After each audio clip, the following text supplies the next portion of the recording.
जोहार लोकल खबर में आपका स्वागत है। मैं हूं सुभाष शेखर। आज हम बात करेंगे देश की आज़ादी की। हालांकि न तो आज 26 जनवरी है और न 15 अगस्त है, फिर भी आज हम स्वतंत्रता सेनानियों की बात करेंगे, क्योंकि 16 अप्रैल खास है झारखंड के शहीदों के लिए। खास इसलिए है क्योंकि 16 अप्रैल का दिन शहादत दिवस है अमर शहीद ठाकुर विश्वनाथ सहदेव जी का। आज़ादी के लिए उन्होंने अपनी जान की कुर्बानी दी। आज हम बात करेंगे उनके इसी कुर्बानी को लेकर, और बात करने के लिए हमारे साथ खास तौर पर उनके जो प्रत्यक्ष उत्तराधिकारी हैं परवीर नाथ सहदेव जी, उनसे बात करेंगे। आज हमारे साथ हैं परवीर जी। लोकल खबर में आपका स्वागत है। आप सबका भी। ठाकुर विश्वनाथ सहदेव जी का 16 अप्रैल को शहादत दिवस है, तो उनके इस दिन को किस तरह से आप लोग याद करते हैं और उनकी कुर्बानी को किस तरह से याद करते हैं? देखिए, 16 अप्रैल का जो दिन होता है हम लोगों के लिए, हमारे परिवार के लिए, हमारे गांव के लिए, समाज के लिए, राज्य के लिए और देश के लिए हम समझते हैं कि बहुत बड़ी दिन है। क्योंकि यह 16 अप्रैल हम लोगों को दिखाता है, मार्गदर्शन दिखाता है कि भाई हमारे जो पूर्वज हैं वो देश के लिए अपने को बलिदान दे दिए। उनके लिए जीवन में सबसे बड़ा चीज़ था कि सबसे सर्वोपरि देश था, और हम भी उनके प्रत्यक्ष उत्तराधिकारी हैं, उनके वंशज हैं, उनके परिजन हैं। यह क्षेत्र उन्हीं का है। तो एक के बात जाती है कि हम भी उनके जैसा तो नहीं, थोड़ा बहुत हम उनके साथ चल सकें, उनके जो पगचिन्ह हैं, उनके जो आकांक्षाएं हैं, उनके जो सपने हैं, उसके लिए थोड़ा भी एक पग हम चल सकें तो हम अपने को हमारा क्षेत्र या गांव या राज्य गौरवान्वित महसूस करता है। आज जब उनका शहादत दिवस है, तो ये बताइए कि उनका जो शहीद जो हुए 16 अप्रैल को, क्या वो किस्सा था, क्या कहानी था जो देश के लिए उन्होंने अपनी जान की कुर्बानी दी, आज़ादी के लिए लड़ते लड़ते मरे? जी देखिए, एक बहुत बड़ी बात है। किसी जाति विशेष को, किसी व्यक्ति विशेष को, किसी क्षेत्र विशेष को अगर जानना हो तो उनका इतिहास को जानने की ज़रूरत पड़ती है। तो ये जो बड़कागढ़ क्षेत्र जो है, या जो छोटापुर में एक क्षेत्र है, बड़कागढ़ स्टेट जिसको कहा जाता है, जो रांची का पूर्वी भाग है, तो यह क्षेत्र जो है वो, इसकी कहानी यह है कि ठाकुर रैनीनाथ साधो जो महाराजा के चौथे पुत्र थे, छोटापुर महाराजा के, तो उनके छोटे पुत्र थे ठाकुर रैनीनाथ साधो। तो ठाकुर रैनीनाथ साधो जिस समय जगन्नाथ मंदिर की स्थापना उन्होंने किया, तो उनके बड़े भाई लोग चले गए तीर्थ के लिए, जो महाराजा थे। जब तीर्थ से लौटे तब तक एक जगन्नाथपुर मंदिर, एक तीर्थ स्थापित हो चुका था। महाराजा ने कहा कि भैया, हम रिश्ते में बड़े हैं, उम्र में बड़े हैं, लेकिन आप कर्म से बड़े हो। हम तो तीर्थ के लिए चले गए, आप तो तीर्थ ले आए। ठाकुर रैनीनाथ साधो का इसलिए उन्होंने कहा कि बड़ा तुम हो, तो ठाकुर रैनीनाथ साधो के ही प्रत्यक्ष उत्तराधिकारी रहे ठाकुर विश्वनाथ साधो। और ठाकुर रैनीनाथ साधो के जो भी पीढ़ी दर पीढ़ी जो भी झारखंड में बड़े बड़े काम हुए, तो ठाकुर रैनीनाथ साधो के ही जो परिजन हैं, जो उनके जो वंशज हैं, उन्होंने ही उनकी जो परंपरा, जो बड़ा काम करने की जो परंपरा है, ये पीढ़ियों ने समय समय पर निभाते आए। और आज भी मैं समझता हूँ कि ठाकुर रैनीनाथ साधो के उत्तराधिकारी होने के नाते ठाकुर विश्वनाथ साधो ने देश के लिए एक बड़ा काम किया, समाज के लिए बड़ा काम किया।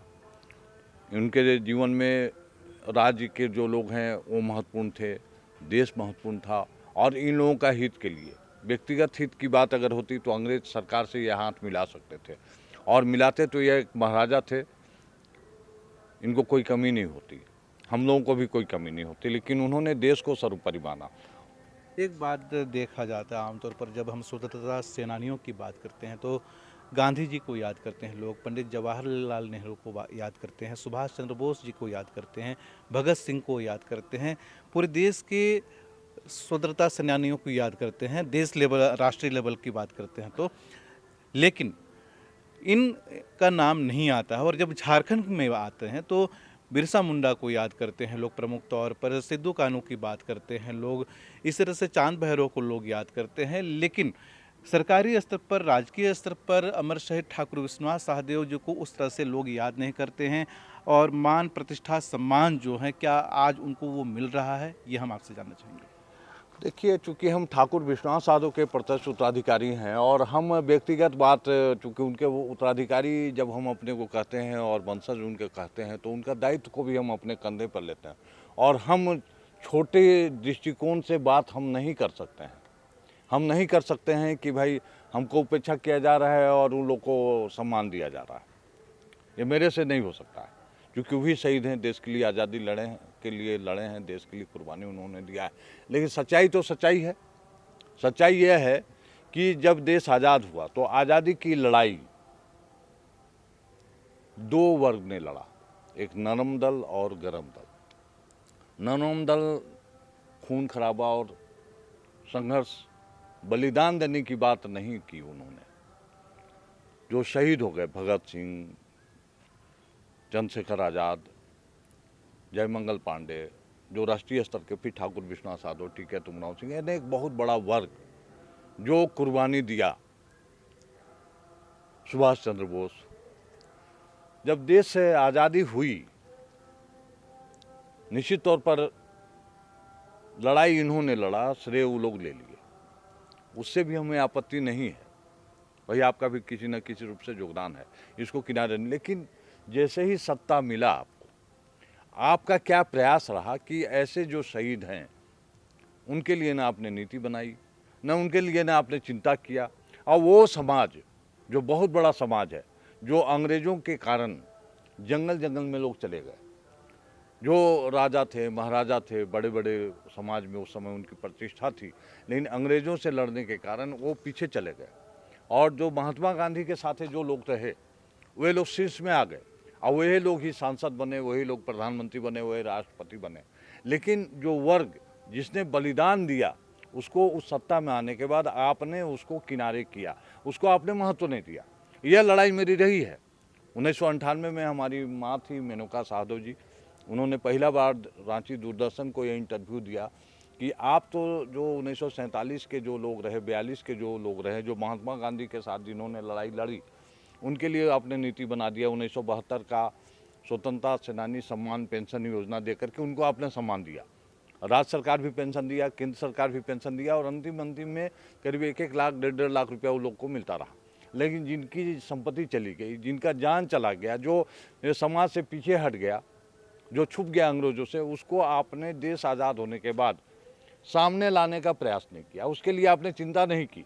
तो ये मेरी माँ बोली, मेनका साधो नाम था उनका, वो बोली कि उन लोगों पर न्याय होनी चाहिए। क्या सरकार ऐसा कुछ आप इनके लिए कर रही है, अमर शहीद ठाकुर विश्वनाथ सहदेव जी के लिए, कि आने वाली पीढ़ी इनके नाम को याद रखे, इनकी कुर्बानी को याद रखे? आपको ऐसा लगता है कि मौजूदा राज्य सरकार या फिर केंद्र सरकार ऐसा कुछ कर रही है, या फिर इसकी मांग आप लोग करते हैं? जी देखिए, एक तो निश्चित तौर पर झारखंड में ये बात आई है, जैसे ही मेरी माँ ये बात को रखी थी और ठाकुर विश्वनाथ साधु फाउंडेशन ट्रस्ट की वो अध्यक्ष थी, उन्होंने जैसे ही बात को रखी तो उस बात को हम लेकर के लड़े। बहुत बड़ी बात हुई।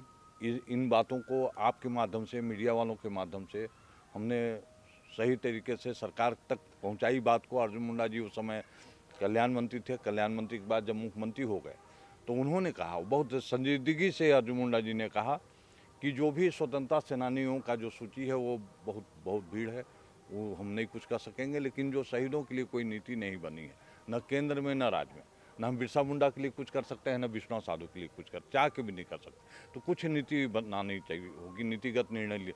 तो उन्हीं के नीतिगत निर्णय लिए जाने के बाद यह झारखंड सेनानी कोष संचालन समिति बनाया गया और शहीदों को चिन्हित किया गया और उनके लिए कार्यक्रम किए जा रहे हैं।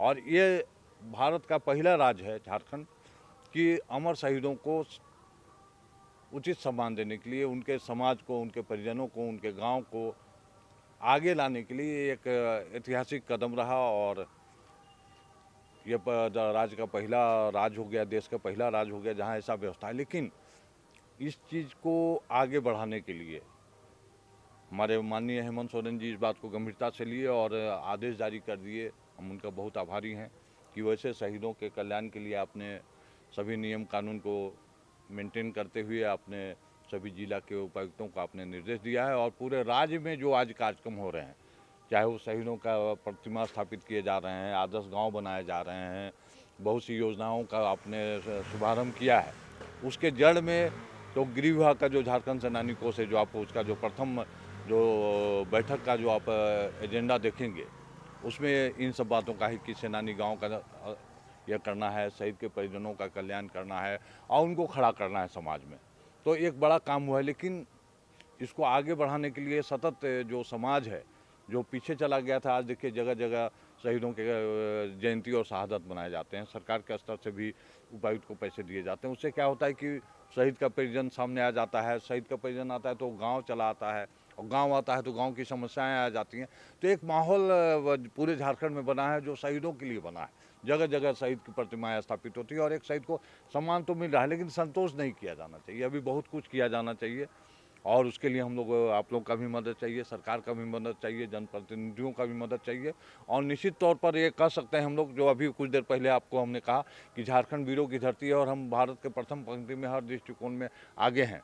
तो इस मामले में भी हम लोग भारत के प्रथम पंक्ति में झारखंड मेरा पहला राज्य है, लेकिन उतने में खुश नहीं होनी चाहिए, बल्कि इसको और धरातल में लाने की ज़रूरत है। और झारखंड के बाद अन्य राज्यों में भी इस तरह का जो स्वतंत्रता सेनानी है, शहीद हैं, जिनको सम्मान नहीं मिल रहा है, उनको भी सम्मान दिलाने के लिए झारखंड को ही पहल करनी होगी। हमने माननीय मुख्यमंत्री जी को भी अनुरोध किया है कि जो कुंवर, जो पिछले दिनों जो कुंवर सिंह के जो पोता हैं बबलू सिंह जी, उनको बिहार में कुछ लोगों ने हत्या कर दी पीट पीट करके, तो उनके लिए भी, चूँकि झारखंड ही एक ऐसा राज्य है जहाँ शहीदों के कल्याण के लिए कार्य किए जाते हैं, तो चूँकि आप हमारे झारखंड सेनानी कोष के माननीय मुख्यमंत्री हेमंत सोरेन जी अध्यक्ष हैं, तो हमने उनसे अनुरोध किया कि आप चूँकि अध्यक्ष हैं, तो आप नीतीश बाबू से, जो बिहार के माननीय मुख्यमंत्री हैं, हमारे नरेंद्र मोदी जी जो प्रधानमंत्री हैं, उनसे आप वार्ता करिए और उनको कल्याण, चूँकि राज्य झारखंड राज्य ही एक ऐसा राज्य है जो शहीदों के लिए नीतिगत निर्णय लिया है और आप सक्षम हैं उसके लिए। तो आप चलिए, बहुत बहुत धन्यवाद लोकल खबर से बात करने के लिए। हम बात कर रहे थे परवीर नाथ सहदेव जी से और ये बता रहे थे कि जो यहाँ पर ठाकुर विश्वनाथ सहदेव जी का जो यहाँ पर क्या शहादत दिवस जो उनका जो, हाँ, हम अभी बात कर रहे थे परवीर नाथ सहदेव जी से। उन्होंने बताया कि ठाकुर विश्वनाथ सहदेव जी किस तरह से देश की आज़ादी के लिए कुर्बानी दी और आज सरकार जो इनके सम्मान के लिए जो कर रही है वो कितना कुछ काफ़ी है और क्या क्या कुछ करने की ज़रूरत है, ताकि आने वाली पीढ़ी ऐसे देशभक्तों को याद करे और उनके बताए विचारों पर आगे चलते रहे, ताकि देश का, समाज का कल्याण हो। इसी तरह की खबरों से जुड़े रहने के लिए आप बने रहिए हमारे साथ लोकल खबर के साथ। देखते रहिए लोकल खबर।